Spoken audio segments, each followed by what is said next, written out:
Hello दोस्तों, आज हम बात करेंगे द टाइटैनिक शिप के बारे में।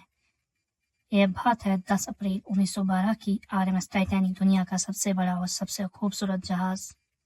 ये जहाज को बनाने वाला था the Harland and the Wolff shipbuilding company. ये जहाज फेमस था अपने डिज़ाइन के लिए। इसका जो डिज़ाइन था वो बहुत ही ज़्यादा खूबसूरत और बहुत ही ज़्यादा प्रीमियम था, और इसे डिज़ाइन करने वाला था थॉमस एंड्रयू।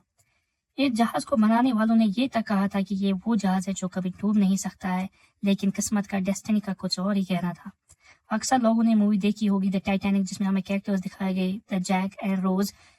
ये जो कैरेक्टर्स इस मूवी में दिखाए गए टोटली फेक है, ये फिक्शनल कैरेक्टर्स हैं जिन्हें क्रिएट किया जेम्स कैमरॉन ने अपनी मूवी के लिए। 10 अप्रैल 1912 में ये जहाज अपने पहले सफर पर निकलता है साउथहैम्पटन इंग्लैंड से न्यूयॉर्क की तरफ, और इस जहाज की कमान संभाल रहे थे सीनियर कैप्टन एडवर्ड जॉन।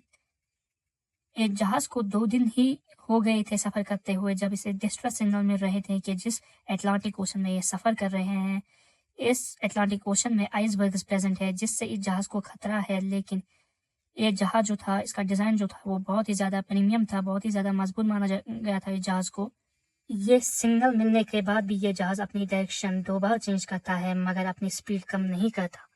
अब रात होने वाली थी 14 अप्रैल 1912 की। इस रात को मून लाइट जो थी वो बहुत ही कम थी, क्योंकि जो मून थी वो बादलों के पीछे छुप गई थी, जिस कारण से साफ नहीं दिख रहा था। तभी एक बंदे को पता चलता है कि आगे बहुत ही बड़ा आइसबर्ग मौजूद है। वो सिग्नल देता है, मगर बदकिस्मती से तब तक कोलिजन हो जाती है, जिस कारण से शिप में पानी भरना शुरू हो जाता है।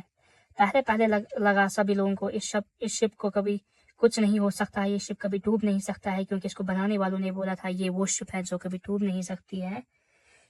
उन्होंने इस कारण से ये बोला था कि ये शिप कभी डूब नहीं सकती थी, क्योंकि इस शिप में मौजूद था डबल बॉटम हल। हल वो चीज़ जो शिप की मेन बॉडी होती है उसको हल बोला जाता है।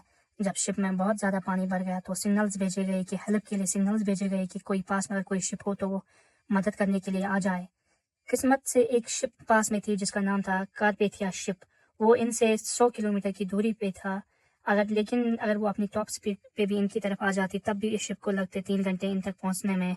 तभी कैप्टन ऑर्डर देता है, जब पानी बहुत ज़्यादा भर जाता है शिप में, तब कैप्टन ऑर्डर देता है कि लोगों को इवैक्यूएट करना शुरू कर दो।